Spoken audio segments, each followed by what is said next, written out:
I'm Linda Fitzgerald with Healthy Fayette County. And today we have Grace Williams, the Assistant Executive Director at Parks and Recreation, and Ben Allen with the Whitewater Valley Arts Association. We're going to be talking about a program at the parks called Living Well, Aging Well. And we're also going to be learning what's coming up at the Art Association as we prepare for the last art stroll of the season, which is going to be pretty exciting. So Grace, give us a little history of the program Living Well, Aging Well at the park. So we started it earlier this year when I started in January. We started getting things together. The program actually started, I believe it was around March. We decided to, Marla and I had talked that we needed to do some programming to kind of get the older generation out and doing things because most of them are retired. So in this program, we want to focus on something that supports the mental and physical health of specifically people that are 50 and older, but then we also try to add a little bit in of the multi-generational. That way they can bring their grandkids or their parents, if they're still here, their grandkids, whatever. We try to focus mostly on wellness programs that they can get their exercise, or it's good for their mind and their memory. We also try to provide them with some healthy snacks and drinks, just to kind of get them out of their house, get them meeting new people, or build those good relationships with others, and get them a little bit of exercise if they can't get out of the house. We also like to have a little bit of, it's a little different for people, like if you're in a wheelchair or if you have a specific disability, we do make those changes to kind of allow them to come in and do things as well. Okay. And give me an idea, because one of the things that I'm fond of sharing with people is that we are a community of 65 plus, predominantly 65 plus. Yes. That gets disputed a lot, but I've sat in restaurants and counted the population in the restaurant and those who come in, and it's basically the predominantly 65 plus. Yes. So, some people say that's not great for the community. We need to be bringing in younger people. But at the same time, we need to keep our older population, and I'm one of them, as youthful as they can be, as healthy as they can be. So give us an idea of the kinds of programming that you're doing, because I saw something I think it was on Facebook, that you were doing chair yoga? Yes. Okay. Yeah, so a couple of the things that we do, really what started our whole program was we had a bunch of about middle-aged people, and then the older generation, they wanted to walk in the banquet hall or in the gym at the Miller Building because it was either cold outside or really hot. We specifically had a lady that wanted to come in and walk because she had really bad asthma, and the heat really affected that.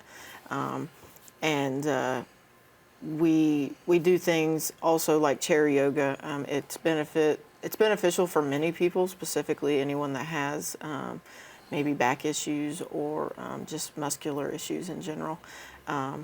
You can come in. We have Sarah Grubbs teach it. She does yoga around town, and she comes in and she volunteers her time to let the older generation just get a little bit of stretching in, and it's really good for your mind to just kind of relax your mind and let it take a break for an hour or so. I don't use the word old or aged. Let's try vintage, like fine wine. So you have a fairly large vintage population that takes advantage of the program? Is it, in other words, is it growing? Do we need to get the word out more do we need to encourage people to be a part of it? And what other kinds of things are you doing? Because I think maybe there's some card games and things like that that are over and beyond physical energy, physical activity. Yes, so we do have a lot of people that participate, but getting the word out, it never hurts. We typically, within the first couple months we started, we only had about 8 to 10 people that were participating. And then as the program kind of got out and more people heard about it, they started following us on our Facebook where we post our calendars. I would say we have around 20 people now. I mean, we will always gladly welcome more people. But our chair yoga last week, we had about our max, which was about 14 people. We have had some of the people from the senior center join us. Good. So we do our best to send calendars over to the senior center and some of the nursing homes just to try to get people to come. So we do have a good amount of people that come and join us, but we're always willing and open to have more people come in. A couple other programs that are really big is our pickleball that we have. We have a lot of people that come for that program just to get good exercise. I mean, it's just awesome to be. My office is upstairs in the Miller building, and the gym, you can just hear them all in there laughing, and they're having a great time and just building those connections, which is really important for everyone at any age. And then cards and conversations, we have that as well. It brings in a lot of people of all ages, really, 50 and up, of course. But they come in and they teach each other new games, or they all play blackjack, or really whatever game they decide. They meet new people. We've had so many people say, I've made so many new friends with this program, and it's just really good for your mental health. And I mean, a lot of our programs are good for your physical health. This summer we had, when the pool was open, we had swimming for 50 and up. They could come into the pool, and it was only open to them specifically, and they could swim laps or just have their feet in the water, you know. We do have a lift chair for anyone that struggles to get into the pool by themselves. We have all kinds of things, and typically we have monthly meetings to try to get new ideas for what maybe we're not thinking. So who comes to the monthly meetings? Is that just for staff, or is it for people who access the program and you want to hear more from them? Yeah, it's specifically for the people that come to the program already, just for them to give their ideas on what they want to see in the program. I know we're really wanting to introduce some new topics this year, if we can. Just currently not 100% sure what we're going to add yet. I'm smiling at Ben because I'm thinking about, as a member of the Art Association, I'm thinking about how art and the different art forms could become a part of that particular program. So Ben, tell us about the Art Association. Ben is secretary of the Art Association. Takes great minutes. For a couple more months, anyway. Yeah. The Art Association has been part of Connorsville and the Whitewater Valley since 1962. I have only been a member for a few years now. I just had my one-man show last summer. But yeah, we do a lot of different things. We've got openings coming up. The last art stroll is October, right? October 11th. So our exhibit opening will be Rick Coleman with 40 different portraits he's worked on and got ready for us. And then in November, we'll have the Hickory Creek Senior Art Competition. Wonderful. But I'm thinking about how the Art Association, because we're always looking for good collaborations. One of the things that people tell us is that one of our problems in Fayette County is that we don't have a lot of interest in collaboration. Everybody kind of wants to be in their own silo and do their own thing. And what happens with that is you get a lot of duplication. But there's a collaboration. Healthy Fayette County collaborates with the Art Association, with Communities That Care / The Haven, General Federation of Women's Clubs. So we have a budding collaboration going. And I'm thinking about how art can become a part of aging well, living well, aging well. Because there are so many different kinds of art forms that I took Lynette Eklund's class in mask making. I don't think I'll be picking that up as a business very soon. She is phenomenal and has done masks and monsters for big movies, including Steven Spielberg films. So it was fun, and I kind of did that because I wanted to see what she does. But there are great classes that the Art Association offers. One upcoming is oil painting. Oil painting will be on November 2nd with Terry Reno teaching that class. I think he's already got 5 signed up last I checked. So that'll be a good class. We have our next artsy party is October 26th. Tell us about Artsy Party, because I'm kind of unfamiliar with exactly what that is. I mean, it sounds like great fun. Artsy party is the more generic term you would hear for it elsewhere would be like a wine and canvas event.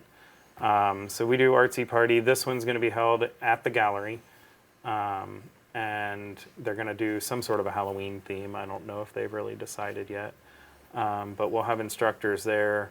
It's a bring your own snack, bring your own wine sort of thing. We have soda and water available. But you just come, and for 3 hours and $30 you can hang out and paint a canvas and have some good laughs, and you don't have to be professional or even, I mean, it could be the first time you've ever painted, and that's fine. We'll have people there that can try to help guide you, and it's really just about having some fun and trying to make something aesthetically pleasing while you do it. Do you do Artsy Party every year?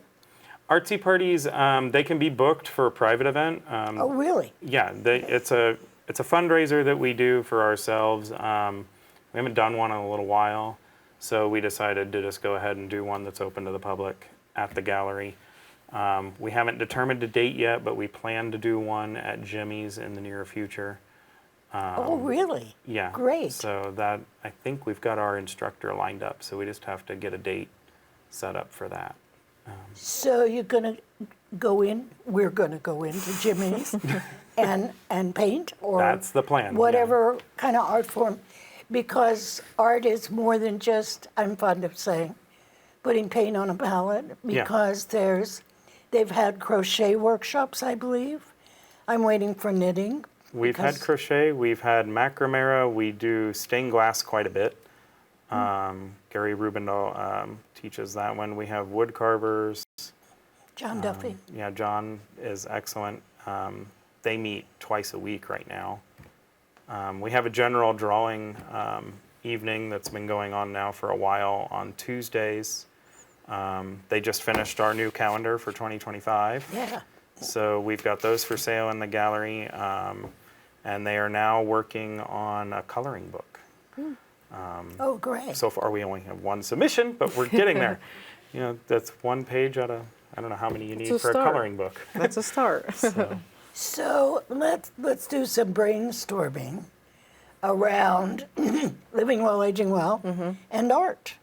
So what kinds of things, Grace, could you co-opt or collaborate with the Art Association that would be helpful to your program, do you think? It's actually kind of interesting that you bring up art, because I was just on a Zoom about working with the older generation of people with art. Yes, the vintage with art, and they talked about how they really like to bring people out of the community for all different kinds of art, specifically knitting and crocheting. And Marla and I have already talked about doing, whether that be a knitting class or your stained glassing. We've thought about doing that for Living Well, Aging Well, just to get different types of people in, very talented people, to just meet new people and we call those our drop-in programs, where you can just come in and you're there for an hour, 2 hours. It could be during the day or in the evening, and you learn something new or you teach someone else something. Oh, I like that. Quilting could be a good Ooh, avenue that's a for good that idea. too. We currently have our quilting show up, but it'd be specifically the not just learning something new, but teaching somebody else and your multi-generational thing. There's It'd be some cool beautiful quilts there. Yes. Are just, there's one in particular that I keep looking at because I had one similar to that my grandmother had made. Oh, yeah. And of course, it's long since gone because it got washed a number of generations. Yes. And so it didn't, it finally just went in the trash, what was left of it. But that's the kind of collaboration that I yeah. think is great for the community. And I did not mention that Parks and Recreation is part of Healthy Fayette County's collaboration as well. So, and art is so important to our health and well-being. And it's part of a whole cultural activities. I'm going to do a little promo for this coming Thursday at 11:30 at City Hall is Coffee with the Mayor. And the executive director of the Indiana Arts Commission, Maya Mickelson, will be our special guest, and she's going to bring information on art and health. And then she has some information, and I have some from Kay Payton on how the health of a community impacts its economy. And of course, Fayette County, one of the reasons Healthy Fayette County launched was because our health rankings for factors and outcomes are still in the basement. We're not 92, but we're pretty close to it. Yeah. And so the more we can collaborate and the more we can get art involved with programs, I think Living Well, Aging Well is just wonderful. Partly because coming out of the whole COVID, the whole pandemic, being shut up in your house, and that was really difficult for a lot of, particularly older folks, excuse me, vintage folks, who, couldn't be out, and the relationship forming is so important, and the fact that you're doing that is so important. What kinds of feedback are you getting from, well, let me switch gears mentally. You said something that really intrigues me. You mentioned the word intergenerational, because that too is exceedingly important. Yes. And I think that's something that the Art Association has done with having young people and having shows for young artists as well as for the senior artists, and introducing art and encouraging art in both of those generational demographics. So anyway, talk to us about intergenerational. So we started the intergenerational with our line dancing class that we have.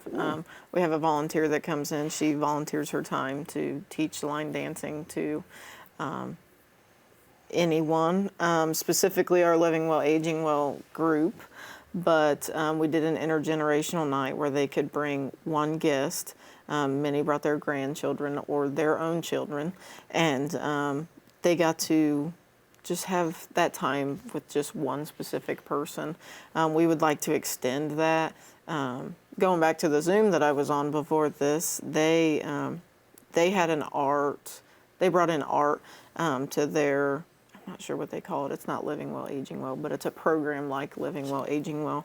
And they brought in art by opening that up to they kind of catered to the 50 and up, but they entered it into the schools, and each school was able to pick like one or two children, and then like they all did a specific project of their choosing with art, and then kind of the vintage generation was able to vote on their favorite. So it kind of brought in the younger kids, but it kind of, I guess you could say, catered to the vintage group because they were able to pick their favorites. So I think that's great because we know research is showing how important it is for us vintage folk to have time with younger people, and in fact the government will fund those programs. They really like those kinds of programs. And in conversation with people over the last several years, there's been a lot of talk about how important that is. Particularly now, I mean, it used to be that several generations lived within, my grandparents lived a block away from us. And both sets of grandparents lived in the same area. Now, families are spread clear across the country. So you don't always have that kind of intergenerational. So that is really an important piece, particularly to a program like Living Well, Aging Well. And what else would you like to see happen with the program? we would love to add more classes. A lady that works with us, her daughter, she's actually younger, and she was really interested in the intergenerational knitting because she's very involved in it with the vintage generation. We would You're good, Grace. we would like to add some more classes. We do collaborate a little bit with the Purdue Extension Office with Stephanie, and she teaches some classes. Some of the classes that she's done is about plant-based diets and low sodium diets. We would like to get a couple more of those going. People really seem to like those. And really, we're always open to ideas, whatever anybody wants to try to implement. The art, I think would be a great idea, especially collaborating with the Art Association. I think it would be great. I really think people would enjoy it. We would just love for more people to come join us and be able to hopefully maybe have something every day of the week. So you don't have something every day now? Not right now. I know the month of October, we have something just about every day, but with the scheduling for the Miller Building, we do have to be careful on when things get scheduled because there's special events and stuff going on there. But we don't have something every day. We don't do weekends typically.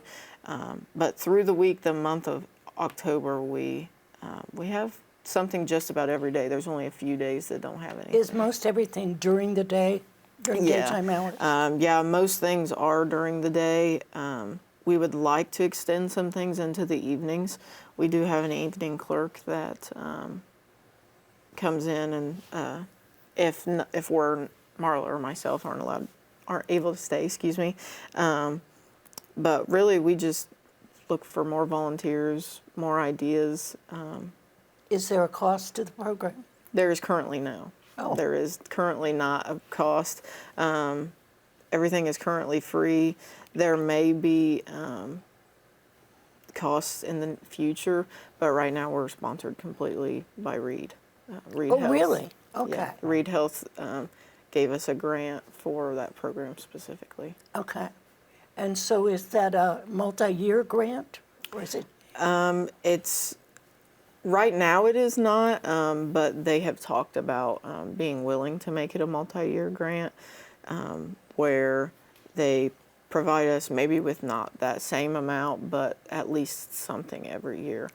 So, yeah. So does the grant cover supplies and maybe some salaries, or say, like Sarah, Sarah doing chair yoga, because Sarah does yoga as a business. And so, she may it may be beneficial at some point to at least give her something for being there. Yes, we do.